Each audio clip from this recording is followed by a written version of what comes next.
Hi, I'm Lulu Freistad, and I want to welcome you all to the show. And thank you so much for joining us. We have a wonderful broadcast today for you. And I just want to introduce Smart Elections and myself.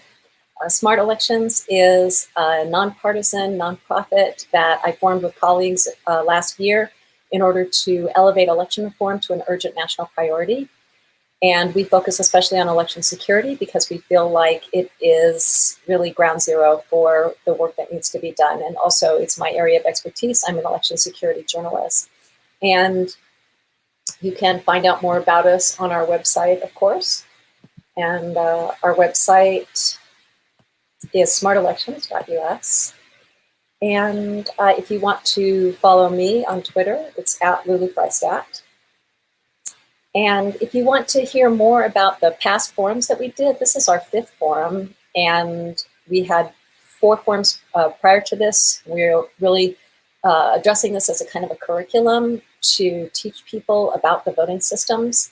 And we welcome you to check out the YouTube channel, and you can find all of the past shows there, and that will catch you up to date. Today, we are going to talk about what type of voting machine am I using and why do I care? That is really the question. Why do I care? So the reason why you care is because the votes are how we determine what happens in all of our issues in this country. That's how we pick the people who represent us, and they decide on many, many issues that we all care passionately about. But unfortunately, the voting equipment that we are voting on is highly vulnerable to errors and even to being hacked. And so we're going to walk you through some of that equipment today, and we have some wonderful experts to people who have studied this issue for years to talk to us about it. But I'm going to give you a little bit of a primer just to start with. I'm going to walk you through just some pictures of various voting machines. There's really a number of different types of voting machines. So the voting machine that we started off with in kind of the electronic era, which was around 2002, when electronic voting machines really came into prominent use. This was the AccuVote TS. It's been hacked so many different ways. On television, at the DEF CON conference, it's been hacked by an election commissioner named Danny Smith to show that you could program votes to be counted as fractions on this machine. But this is a machine that still is in use today. This is another one of the early DREs. It's, I don't think I've shared my screen with you, so you're not seeing these photos. So let me put the photos up. Give me 1 second. So we'll share the screen.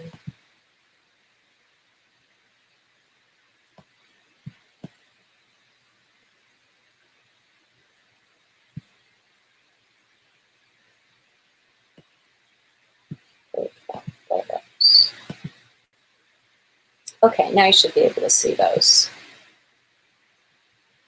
So this is the AccuVote TS that I was talking about that's been hacked so many times. This is the iVotronic, another touchscreen machine. What security experts recommend, really, for the most part, are hand-marked paper ballots, because then we have an actual written record of what the voter's intent is. These touchscreen machines never created that hand-marked paper ballot. There was no way to do that because the computer itself was marking and recording the vote. Some of them were attached later with a paper record, kind of like a little receipt, but those receipts were very hard to audit and also can be hacked pretty easily. So these are some of our actual optical scan machines. This is one from ES&S where you actually mark the ballot by hand, like an SAT test, and put it through the machine. This is one from Dominion.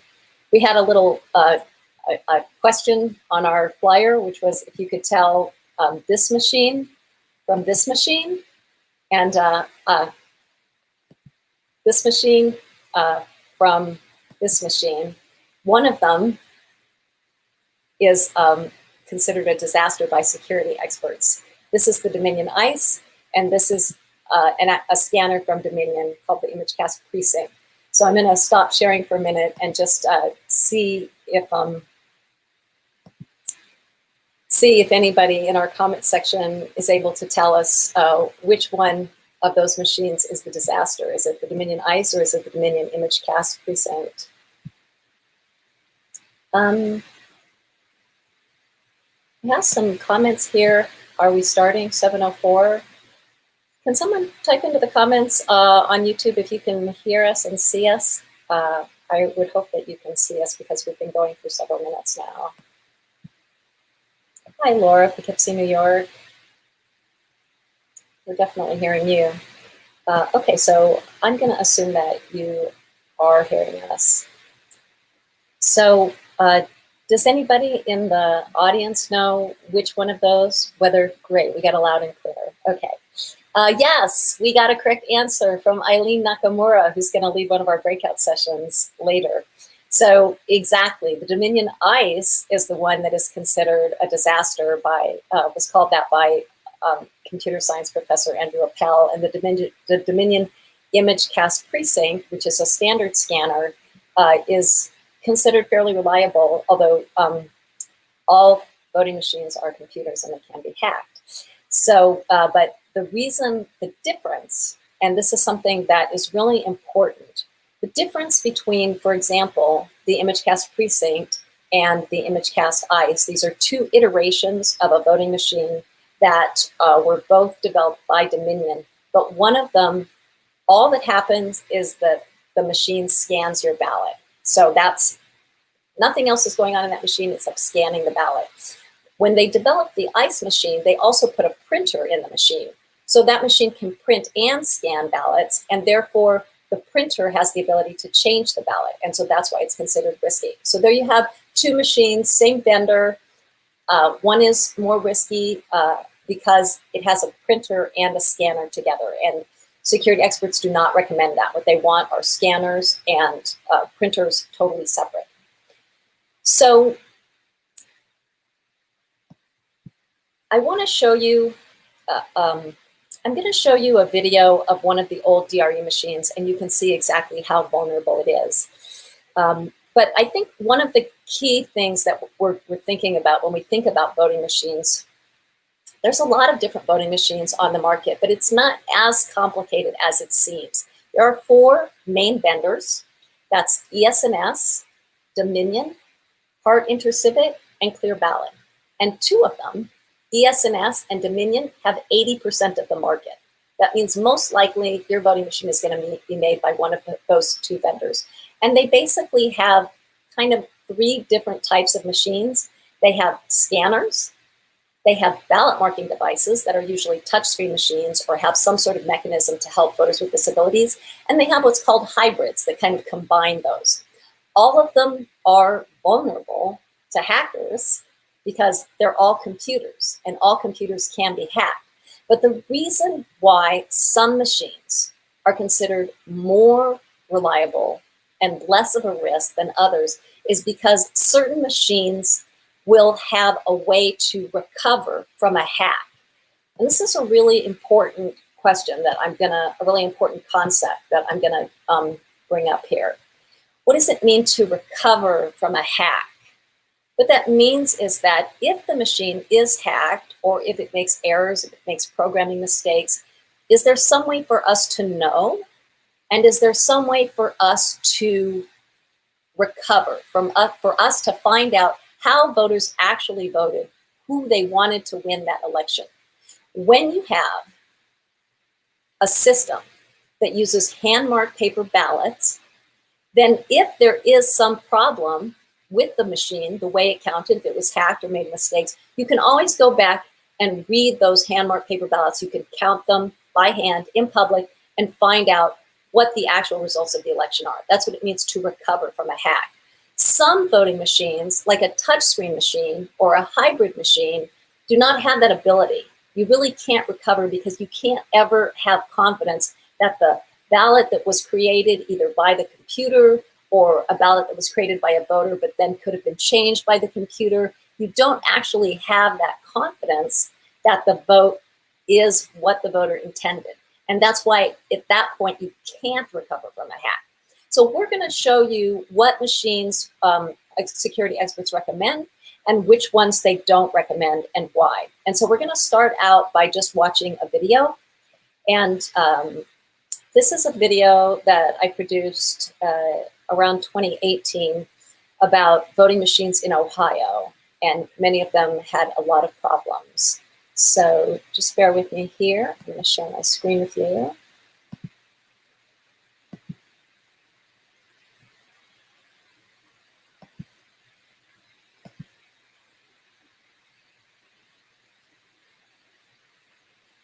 Actually, this isn't the one that we want.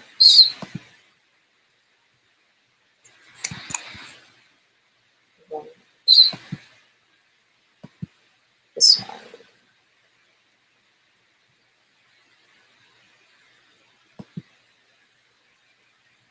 So let's just try that again.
So that's the touchscreen machines, and you can see how very vulnerable they are. Even though we know that they're vulnerable, they've been in use for really since 2002, so almost 20 years, even though we know that it's very dangerous to use them. So in those machines, you would not be able to recover from a hack because the vote is recorded on the computer memory, and you wouldn't know whether it was accurate or not.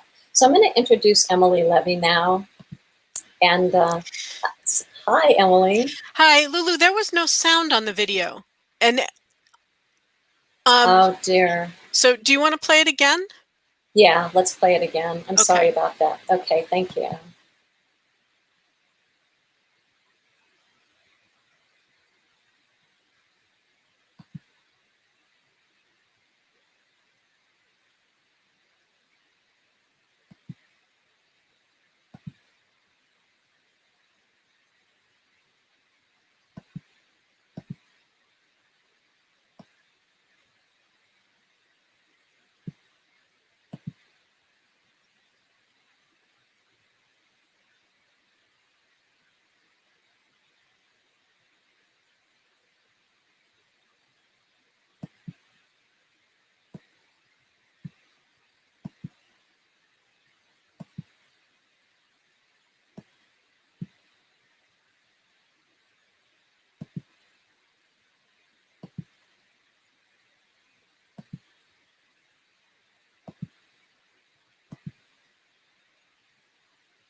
Lisa, a voter from Franklin County, voted in the May 8th primary on one of Ohio's machines called the Ivotronic. The machine has multiple security flaws, but the most devastating type of attack could come by installing a virus in what's known as the PEB, or Personal Electronic Ballot, a small box that controls the entire election. Many poll workers handle the PEBs. Not all are aware of their importance. Do they have the results on them?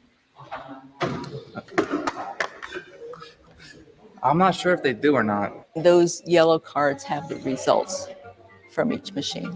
Any poll worker, even a single voter, could change the results of the election by installing a virus on one of the PEBs or switching it out with one that has malware on it. Hackers at DEF CON showed me how easy this is to do. Look, I mean, how does espionage work? You can take the hard method of looking at a device and trying to hack it, or you just pay somebody $50 to kiss someone on the cheek, grab the device, swap it out with yours, right? I mean, these things are hard to find, but it's not impossible. It's not to say you can't find this on eBay. That's how they got all this. At the end of the election, poll workers take the same PEB from machine to machine, downloading the results. This makes it quick and easy for a virus to spread. The PEB with the results is then taken to county headquarters. Once there, it can install the virus on the central election management system. Now that corrupted central system can program all the voting machines in the county in subsequent elections. According to the report, at this point, every major component of the system is running compromised code, and there may be no indication that this is occurring. It makes me nauseous.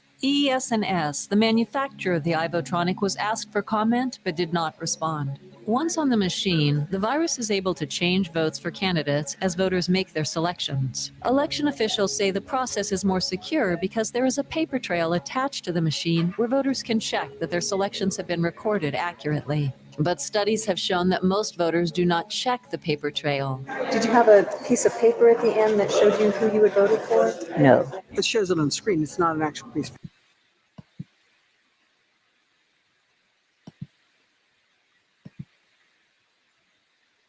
So I hope you could hear that time. I'm going to check some comments. Yeah, I see Emily nodding. Okay, great. So those were the iVotronics in Ohio, and they were still in use until about 2 years ago. And unfortunately, some of them got replaced with scanners, which, as we know, as I said, is what the security experts recommend. And some of them also got replaced with these other touchscreen machines, hybrids that I spoke about. So let's start with, I just want to introduce you. You're the founder and director of Scrutineers. Want to tell us a little bit about Scrutineers? Sure, I'm happy to do that. Thank you for inviting me and having me here, and I'm glad we got to see that video. It was really powerful.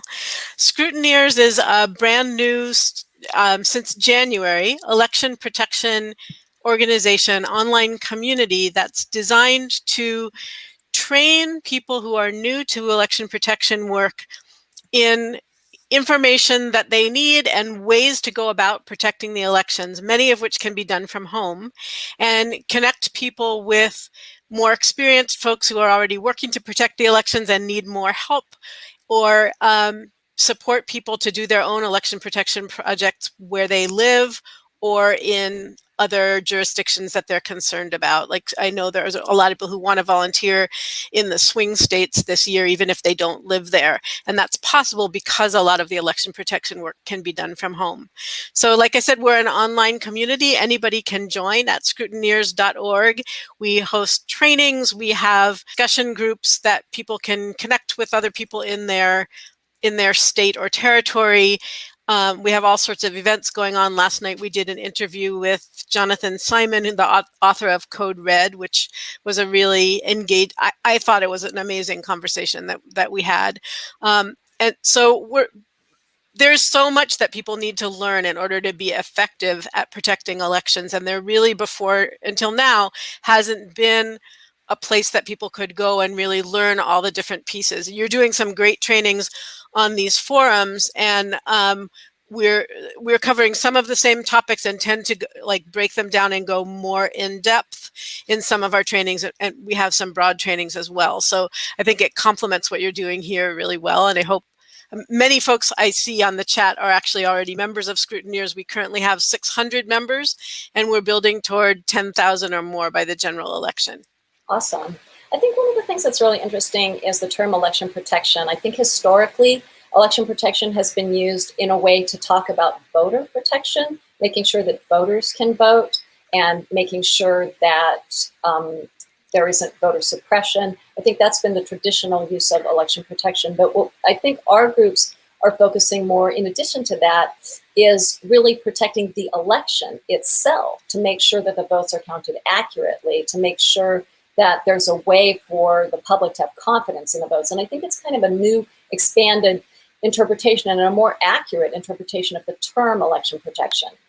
Yeah, when I use it, I use it to mean a combination of what's often traditionally called voting rights work, which is about making sure people get to vote, and what has in the past been called election integrity work, or more recently is referred to as election security advocacy. That's more about what happens to the votes after they're cast, or the methods of counting the votes and that sort of thing. So I think of election protection as an umbrella term that covers all of that.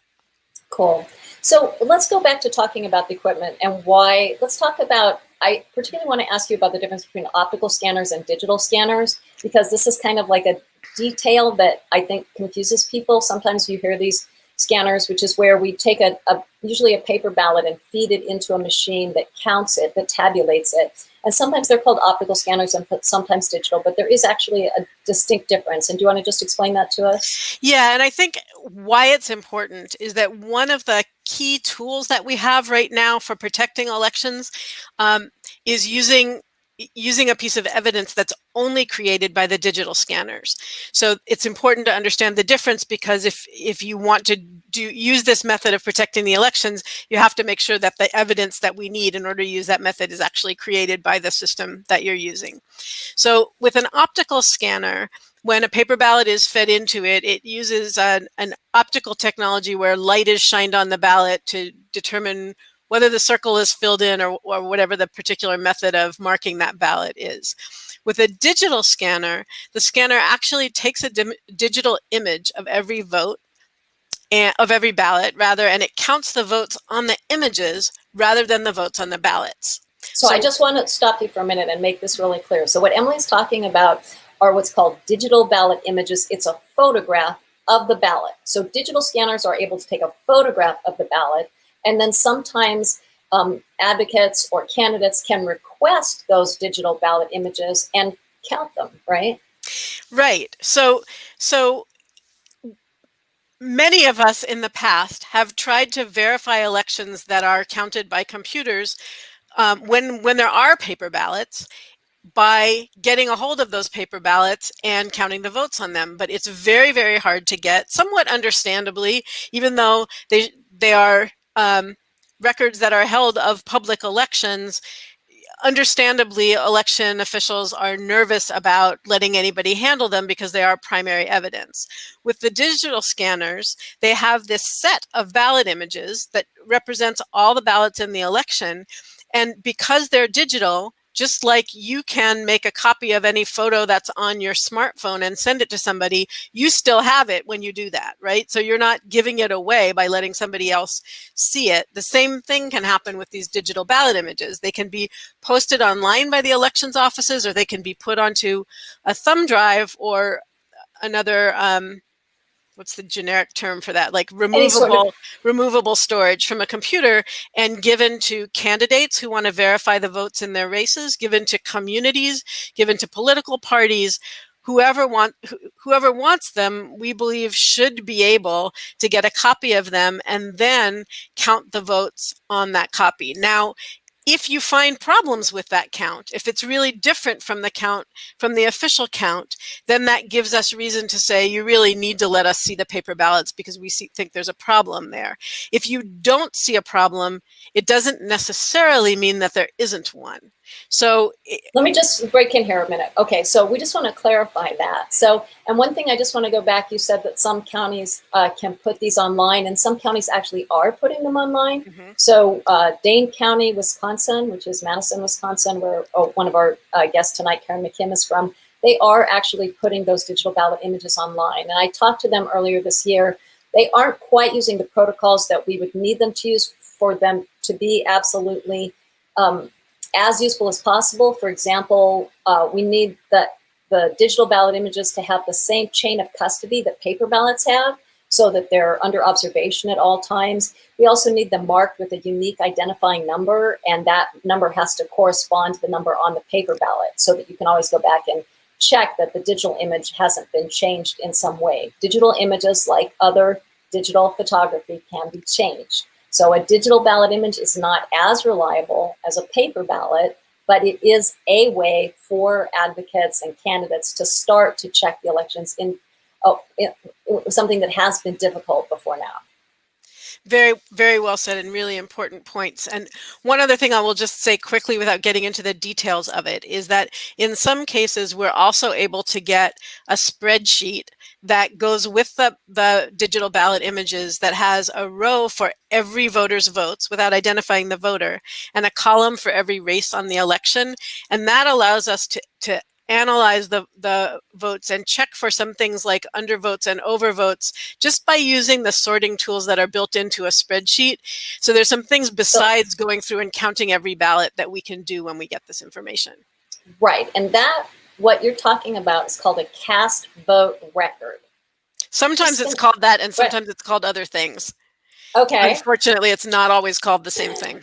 Okay, but often it's called a cast vote record, right?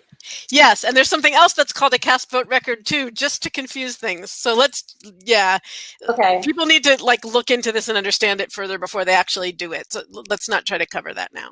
Okay, but you have a lot you want to cover. What Emily is saying is that the computers, especially the digital scanners, a digital scanner is usually a later model of scanner. The optical scanners were earlier machines, the digital scanners are the later machines.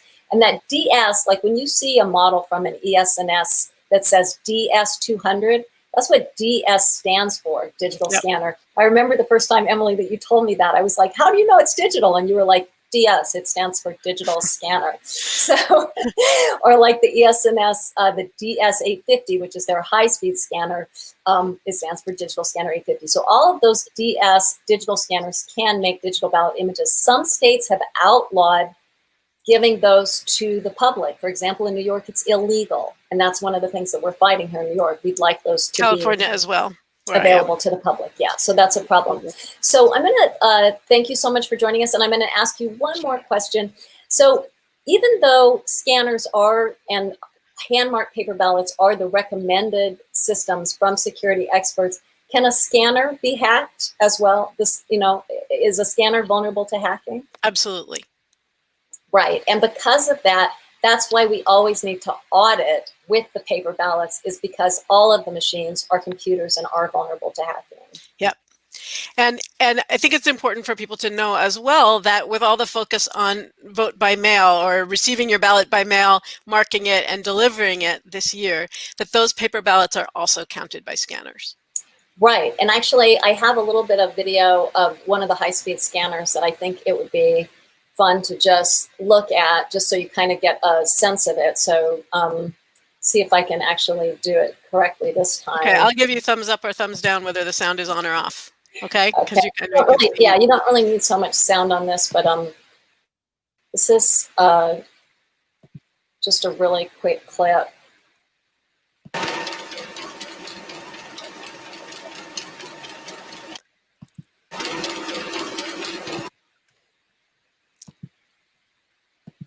So were you able to see that? Yeah, now that is a DS850. That's what counts the absentee ballots in many states. That was in Wisconsin. Those machines count ballots at 300 pages per minute. They're really fast. And, we have to hope that they are accurate. But again, you really want to audit. When you have any kind of machine like that, you really, really need to audit. One of the very first forum that we did on YouTube, we talked to Georgia advocates about the scanners in Georgia, and they found out that the scanner had adjustable levels of how much the ballot had to be filled in before the scanner counted it. And they were clearly seeing that there were ballots that were filled in that were not being counted by the scanners. So and that's the kind of thing you can find when you look at the ballot images. Exactly. So really great to have you with us, Emily. Thank you so much. Thanks so much, Lulu. Thanks everyone for being here. Okay. So we're just going to do a little bit of a break to just do identification and things like that, let you know how you can find us in different places. So you can find us on Twitter. We are at twitter.com/smart_elections. You can like us on Facebook. I put all of these links into the comments at the beginning of the hour, so you can go and just click onto them. We would very much appreciate it if you would support us. We do have tax-exempt status through a fiscal sponsor, and you can go to our website at smartelections.us/donate. And what we're really encouraging people to do is make a small monthly donation. Our goal by this time next year is to have 1,200 unique members donating $5 a month. And it's just like one cappuccino a month, but that would help us have a foundational sustainable income, and we would be able to scale up and do more of the work that we really need to do.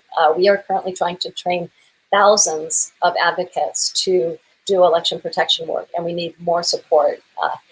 So we really would appreciate your support. If you need to get in touch with us, you can email us at contact@smartelections.us. And we also would love for you to subscribe to our YouTube channel. And that is where you're going to find the past episodes of our election protection series. So next up, we're going to talk about ballot marking devices. One of the things that's really important is for voters with disabilities to have a way to vote. And by and large, voters with disabilities often cannot mark a ballot by hand. And so I'm going to bring on Mike Godino now, and he's a disability advocate, and we're really, really lucky to have him here. It's such a pleasure to have you, Mike. Hi, Lulu. Thank you so much for being with us. Hi, Lulu. Thank you for inviting me. Ballot marking devices have been around for a long time. I lost some vision back in the 90s and got involved with the blindness organization. And around about 2002, I was asking my support system about how do we vote as people who are blind. And that person said to me, well, forget about that because we're not going to have any opportunity to make any changes. And in 2002, when George Bush signed the Help America Vote Act, he said this will give all people, including those with disabilities, the ability to vote privately and independently. And that way I said to my support system that this is our opportunity. We're going to get one bite of this apple. We need to take this now and find out what's going on. I started working on the implementation in New York State back in 2002. I attended an event up in Albany, that's the capital, to see what was actually going to be available. It was the Senate Disability Awareness Day. And I found a machine. I was testing a bunch of different machines. And this one machine was off in the corner, and I ran up to him and I said, what's this thing? Let me try it. He said, it's a ballot marking device, but I'm leaving. I said, no, let me try it to see how it works. And as it was, he was working for ES&S, and he was told that machine couldn't be there and he was taking it away, but he did let me try it. It was called the AutoMark ballot marking device. Right. So I'm just I want to slow you down just a little bit here because it's great to have you, but I want to make sure that we're bringing people along with this information. So one of the things that happened around this time, Mike's been a disability advocate for quite a while, as you can tell. He started working in 2002. And HAVA was implemented. Many of you who are involved in elections know about HAVA. It was a federal law that mandated that electronic voting equipment be put in place. And it also had very strong provisions that voters with disabilities be allowed to have a private and independent and accessible voting experience. One of the things that I always try to emphasize when I'm talking to disability advocates and other communities, I think it's really important that the disability community add the word secure to that checklist. Often disability advocates are fighting for private and independent accessible machines, but it's very important that they have private, independent, accessible, and secure voting systems. Because if your vote isn't secure, meaning if it has been hacked, and as we talked about, you can't recover, you can't get back to that original voter intent, then what you have really is just democracy theater. You don't actually have a vote that is reflective of your actual intent. What you have more is just like a feeling of voting, but not necessarily the actual product of having your vote counted. So what I think was really interesting Mike, you've been really adamant that you wanted a ballot marking device that really just only marked the ballot for you. You don't want it to count the vote for you. You don't want it to do any number of other things. You don't want it to print the whole ballot. You want to have the same ballot that everybody else has, put it in the machine, have the machine mark it, since that's the one thing you can't do, and then read it back to you so that you can have confidence that it was correct. Are those the things that you basically are looking for? Absolutely. And what I discovered with the AutoMark was that because we did do the advocacy work, it took 10 years. 2012 is when I got my AutoMark in my personal polling site. And the AutoMark, I had the opportunity to go to the same table as my neighbor, have my ballot taken off the same pad as my neighbor. I went to my AutoMark, I put my ballot in, marked my ballot, and I could confirm my ballot by taking it out and sticking it back into the machine. And the machine would tell me, this ballot is marked, would you like to read it? And then it would read it back to me. And if I agreed with it, I could take it over to the scanner and scan it in the same scanner as my neighbor. So I, had the same level of security as everybody on the street that I lived on. So, I thought it was pretty much secure as I could trust with my neighbors. Right, you had at least the same level of confidence as the other voters. Yes. But what was interesting in the story that you were about to tell there was that ES&S was really trying to discontinue that model. They didn't want people to use it. And that, as far as we can tell, was because they weren't making enough money on that machine, as best we can tell. It was a machine that existed prior to the Help America Vote Act. And so it was around. And people weren't using it, or they were using it. We weren't using it in New York. We didn't have paper. We had lever machines. And so I couldn't figure it out. And now that we're moving on now to second-gen voting equipment everywhere, they seem to have disappeared. Nobody's making the AutoMark. Nobody is servicing the AutoMark. However, it's the only ballot marking device that is fully independent, and it does just what it says it does. It marks the ballot, and you can confirm that marked ballot. Right, and there actually is there's a couple other very good ballot marking devices on the market. I've heard really good things about the Hart Verity Touch Writer that's made by Hart InterCivic, and again, that's a machine that produces a ballot that looks identical to all the other hand-marked paper ballots that other voters are using. But it's very hard to get those machines. Hart is a smaller vendor, and I know here in New York we haven't been able to get them certified for some kind of complex reasons. But I think there's 2 points that I want people to really take away from your story. One is that we really have to be aware that the vendors are pushing more expensive equipment that is not necessarily better. So the machines that are being pushed now for voters with disabilities are machines like the Dominion ICE, which we spent all last forum talking about the vulnerabilities. It actually allows the ballot to go under the printer head. It could change the paper ballot. They're also pushing other very expensive and insecure machines like the ExpressVote XL and the ExpressVote, both of which also have the ability to change a paper ballot. So I'm going to say, but the other point is, it's really important to take away from Mike's story, is that Mike got involved and Mike got the machine that he wanted in his county. Absolutely. That is a really, really important takeaway. And I keep emphasizing that to people, that it makes a difference. Elections are local. When you get involved, you can improve the elections in your county, in your jurisdiction. So I really encourage people to do that, to get involved. We're going to have breakout sessions at the end, and I encourage everybody to jump on one. And Mike, I hope you'll join a breakout session. You're in Virginia, is that right? Now I'm currently in Virginia, yes. Right. So we don't have a Virginia breakout group tonight, but maybe you can join one of the other ones, or join the Scrutineers breakout group if you want. That's going to be a national one. So thank you so much for coming on with us. Thank you for having me. And I am going to show you a couple of those other voting machines that I was talking about just now, other ballot marking devices. So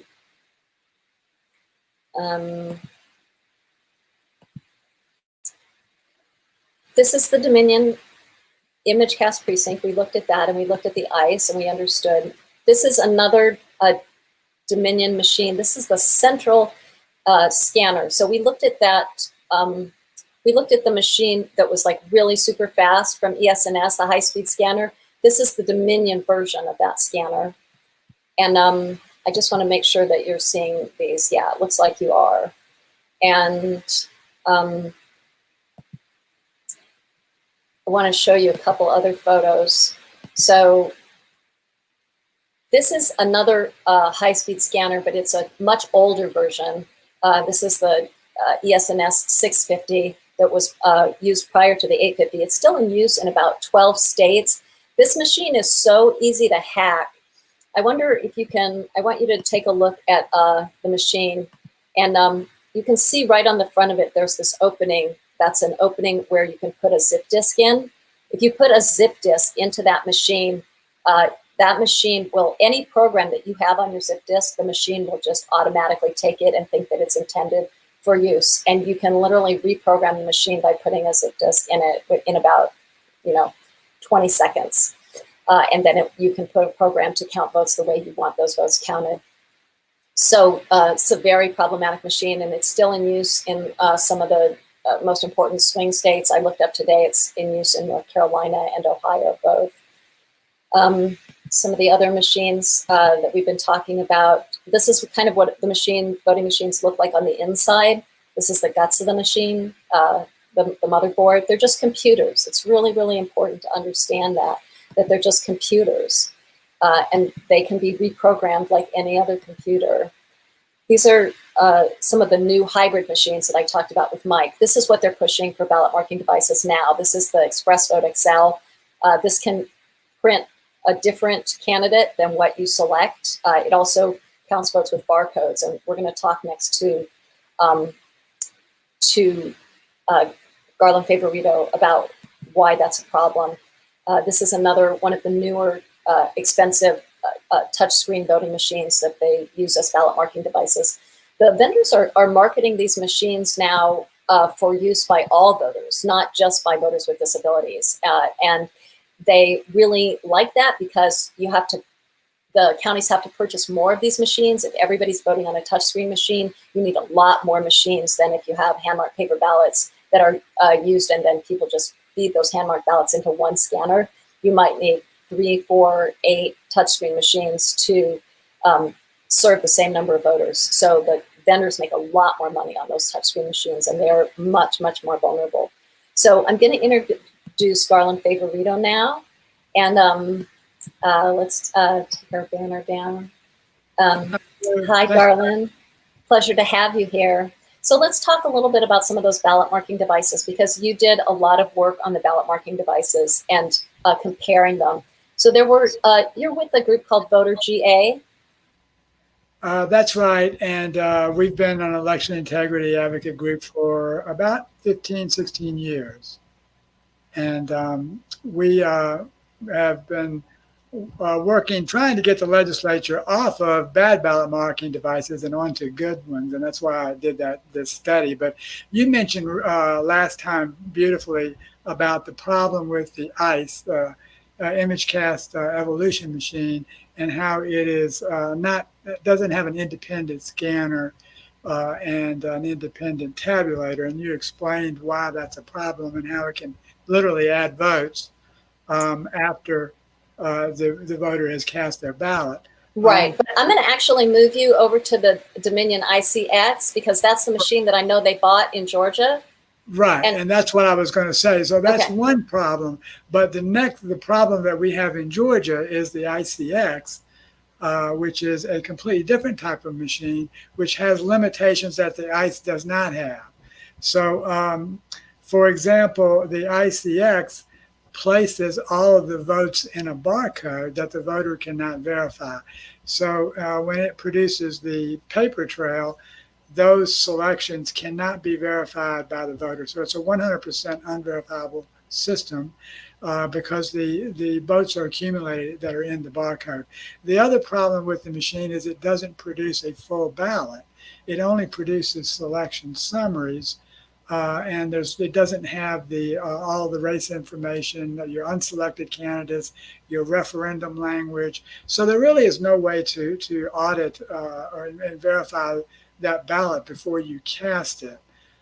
So that kind of makes the elections meaningless. So the ICX is just equally as bad as the ICE. It just has different flaws. But as your previous guest was saying, Mike, the AutoMark, so some other ones that are not necessarily touchscreens, but AutoMark, you mentioned Hart, the Very Touch Writer, and also Clear Ballot.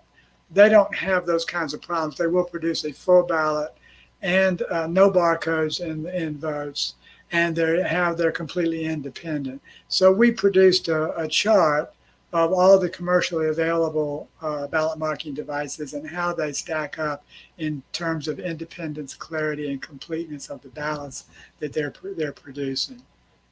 Right, and there were some really great points there that I just want to go over. So, and one of the things I want to talk about how problematic the process was in Georgia, that the procurement process, that where the state purchased a whole new portfolio of voting machines, a whole new set of voting machines for every county, and you spent, my understanding is around $120 million.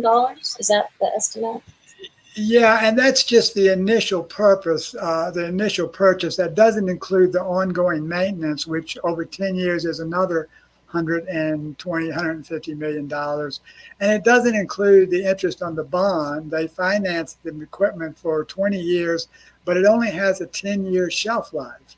So the taxpayers are going to be paying for it 10 years after the shelf life is done on it. And there's actually a court case already challenging it, correct?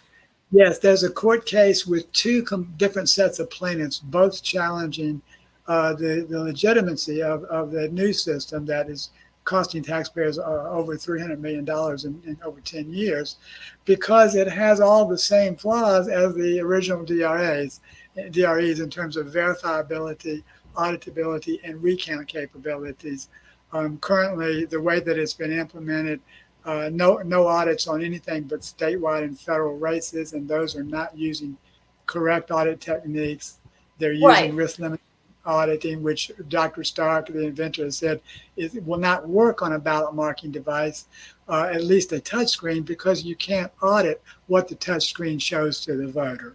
Right. So I want to make this point clearly here. I just want to make sure that people understand this. So Georgia spent about $120 million just as a down payment on these machines. They could have got a hand-marked paper ballot system with ballot marking devices for voters with disabilities. For estimates are anywhere from a third to half of that.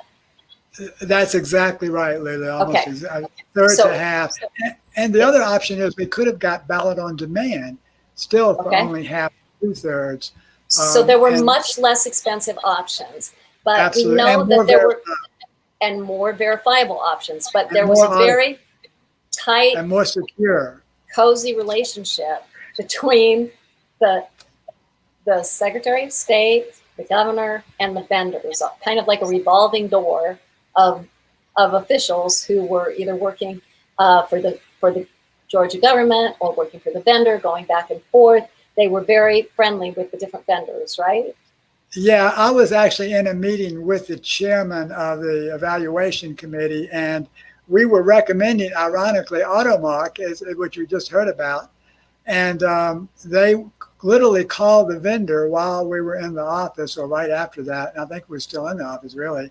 And the vendor, ES&S, said, no, we don't want to sell that to you anymore, even though we were saying that it's more verifiable, auditable, and recount capable.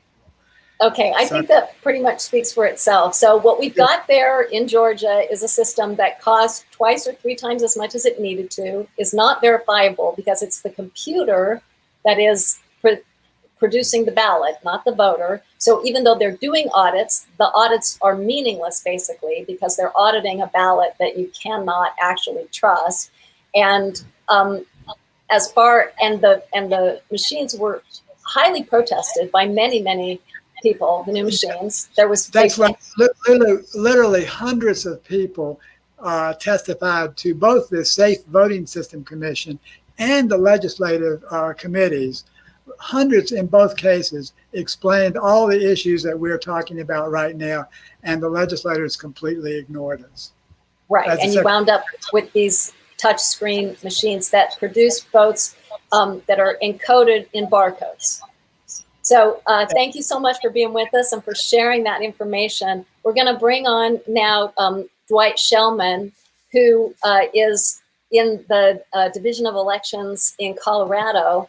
And Dwight, it's a pleasure to have you with us. You're somebody who has to negotiate these decisions every day. Colorado has been a leader in election security and in really setting up protocols that give the voters confidence. And I want you to talk us through a little bit. First off, you are primarily a vote by mail state, right? Correct. Okay, but you still do need machines to count your votes. Yes. Okay, and then what are the main vendors that you're working with? So primarily Dominion is our biggest voting system provider in this state. They provide the system to 62 out of 64 counties. We also have 2 counties that use the clear ballot system. Right, but I think it's really interesting. Colorado was very careful about which Dominion systems they chose. And my understanding is you're using the Dominion ImageCast precinct and central scanners, but you avoided the ICE machine and the ICX, right? Actually, not quite. Okay, explain it to me. So we were looking into upgrading our voting system in the state in 2015. We had a law in the books that we knew about at that time that said we had to implement risk limiting audits 2 years later in 2017. So a lot of our selection was based on the fact that we knew the voting system we needed now had to support efficient risk limiting audits just 2 years later. And so as a result of that, in order to, and I won't go into the weeds here, but in order to conduct the most efficient type of risk limiting audit, we did not certify any precinct tabulators of any kind in the state. In this state, all ballots are delivered to in the form of mail ballots, or they are brought from vote centers to the county's central tabulation facility. All ballots are centrally tabulated. No ballots are tabulated in a vote center. Okay, so what that means is that there's a chain of custody issues, and we haven't really talked on this show at all about that. We need to do a whole separate forum on chain of custody. But anytime you're taking, so what Dwight's saying is they're taking the ballots from where the voter votes at the vote centers, they're gathering them up, and they're moving them to a central counting location where they count them with central counting machines. So we don't have time to go through it today, but Dwight has described to me previously very, very meticulous chain of custody procedures that they undergo when they're doing that. And then what I really want to know, so I think it's really easy for people to get confused. They're just like, there's all these voting machines and they can all be hacked. So what is our recourse? Like, what can we do? But there are very specific things that election officials who are really thinking about this are doing to make sure that they do have an election that can be audited and that they could recover if the machines made a mistake or were hacked. So tell me, what is it that you as an election official are looking for when you're trying to make sure that you have a system that is auditable, is reliable, that security experts do sign off on? Well, ultimately, the bottom line is anything can be hacked, almost anything. Any computer or electronic device can be hacked. That's just the way of the world. I wouldn't know how to do it. I would have no interest in doing it, but not everybody is as nice and congenial as I am. And there are bad actors out there, and they can be. And that's true across the board. That's not a voting system provider's fault. It's just the world that we live in. So the ultimate objective is to make sure that, number one, you have layers and layers of security protocols that we won't go into today to minimize to the absolute minimum the risk that anybody's going to get to your system. But the important fail-safe is if the worst happens in Colorado, risk limiting audits are designed to find an altered result. So if that happens in Colorado and they get by all the things I thought they couldn't get by, we will discover that in the risk limiting audit. And when you discover that in a risk limiting audit, the risk limiting audit by design proceeds to a full hand count, because that means you can no longer trust the machines. That's the first protection. The second protection is make sure that the medium that stores voter intent cannot be hacked. And that's a paper ballot. And 100% of the ballots tabulated in Colorado are paper. Right. So that's why when we're looking at these touchscreen machines or hybrid machines where the voter is putting their vote into the computer and then the computer is printing the ballot, or the computer is storing the voter's vote, there's nothing there that will actually take you back to what was in that voter's mind when they made their choice. You can never be 100% sure. But with like a hand-marked paper ballot or a ballot that's filled out on paper that a voter mails, like by vote by mail, then you have that intent and you can always go and audit them or count them by hand. And you, at that point, know what your actual result is. Did I get that right? I think that's right. I think the one thing I would add is this is a difficult area to be a purist in.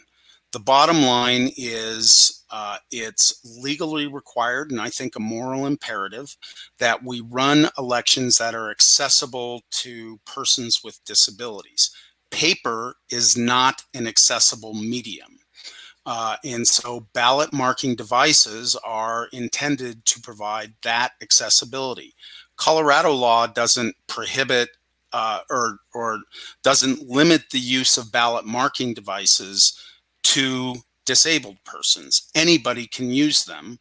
And the other thing I'll just mention is a lot of people really prefer voting on ballot marking devices than marking a paper ballot. So that's one of the reasons why we use the same ballot marking device, the ICX, that is used in Georgia. We are working with Dominion to develop that, to create a standard format ballot. So it's no longer the summary selection ballot that Garland mentioned. Right. And Let's just I just want to make that clear what that is. That means right now, the ICX, as it's used in Georgia, it doesn't actually print like a full paper ballot that looks like other voters' ballots. It prints a little summary card that's much, much harder to verify. So that's one thing. Okay. And then the other thing we're doing is removing the 2D barcode with the embedded votes. So the ballot that is generated by those starting next year will be scanned and tabulated like any other ballot. It won't be looking at those 2D barcodes. So Colorado is the first state that is going to outlaw the use of barcodes for voting in 2021, right? Yes. Right. And that's a big, big deal. And as I said before, Colorado is really considered the leader in election security around the country. So I think it's also something for people to be hopeful about. You see how there is a ballot marking device, this Dominion ICX, that Colorado was not completely happy with. They didn't feel comfortable with the barcodes. They didn't like the ballot summary cards. And they went to the vendor and they've adapted this machine to be more secure, to be auditable, to get rid of the barcodes. So if Georgia wanted to take those steps, they could. So I think even though they've made an initial investment that's very risky and problematic, if voters get in there and advocate for change, these things can be improved. And I think it's something for us all to really think about in our advocacy, that what we do, and I've said this and I keep saying it, it makes a difference. We can improve our systems. So Dwight, thank you so much for being with us. I think I have your Twitter tag if people want to follow Dwight. He is on Twitter, and I always love what he puts up. And next up, we're going to just spend a little bit of time with what's happening in Wisconsin, and then we're going to break for our breakout groups because it's almost 8. So I'm just going to bring in 2 advocates right now. And let me see if we have Karen here. Sorry that we got so behind. Welcome to you both. Thank you so much for being with us. Hi, Karen McKim is the driving force behind Wisconsin Election Integrity, which is, I have to say, one of the best election integrity groups in the country. You guys do such great work there. And she's a longtime auditor. She's developed some really great auditing systems where the whole ballot is put up on the wall and everybody in the room can see it, and you can project it on a wall. Project it on, right? We don't stick ballots on walls. Project it on a wall, and you can the whole. It's a very transparent process that makes hand counting much faster. I love some of the stuff you're doing there. And Catherine Parker was with us last week, and we really just have a minute. I'm sorry to have kept you on, ladies, without getting you on sooner. But Catherine, tell us the update. I know you said that your town clerk, you persuaded them not to get the Dominion ice machines there. Congratulations on that. And do you have any updates for us? No, just that it was our town board that voted unanimously to not purchase the Dominion ice, but wait to get more options so we could do a better procurement process. But we are the only town out of 20 in Oneida County that is not getting the Dominion ice. I'm so sorry to hear that. And Karen, were you able to find any information about how many of the counties around Wisconsin now are using the ice machine? Oh, darn. I forgot to look that up. Sorry. I think it's around 5 or 7, but it's including, Racine County. That's, I think, the third biggest county in the state, and that's the third big city in the state. Anyway, no, Racine is the big one in Wisconsin. And right now, I would guess there's probably, 5 or 7 other counties where it's used, and many municipalities within those counties. Right. And then it seemed like, from what Catherine said, that they're really making a big push there to get as many counties to buy them as possible. So yeah, there's a very popular, what's it called, legacy vintage voting machine called the Optical Insight that was very popular in northern and western Wisconsin counties. And the vendor announced that they would discontinue support for that machine. That is, not program it for new elections anymore and not maintain it, starting at the end of 2021. So we've got a big bunch of municipalities. I did count that. I think it's 183 municipalities use the Optical Insight that are going to be in the market very soon for new machines, and the vendor is pushing them hard to buy the ice. Right. So this is really the time to get involved in Wisconsin. I know we've got an echo there. Not quite sure why. In fact, let me see if I can get this in the comments quickly. We've started a GoFundMe just so we can send out letters and information to the, did it come through in the comments yet?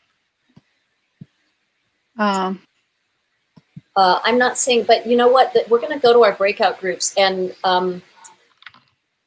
Karen, I'm going to mute you, Karen, because I think your audio is giving us some trouble. But Karen and Catherine are going to lead a breakout group for Wisconsin. So I really encourage everybody to, if you're interested in helping in Wisconsin, this is a great time, even if you don't live in Wisconsin, to really help get this information to election officials and town clerks and legislators, and help them to make good decisions. So we're going to go to our breakout groups now, and thank you both so much for joining us, and we will have you back. So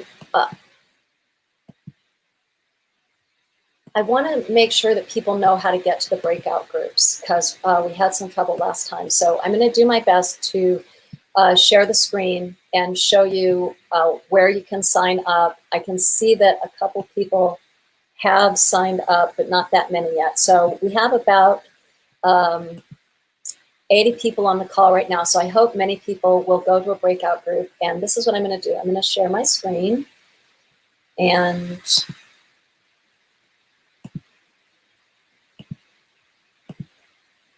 let's see if you can see that.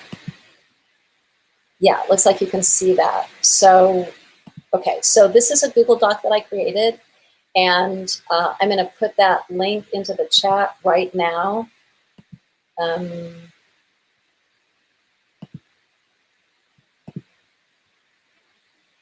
And you'll be able to just go to this link and you can sign up. I see one person signed up in California, someone signed up in Florida, Georgia, Indiana. So let's see if we can get folks signed up there. See,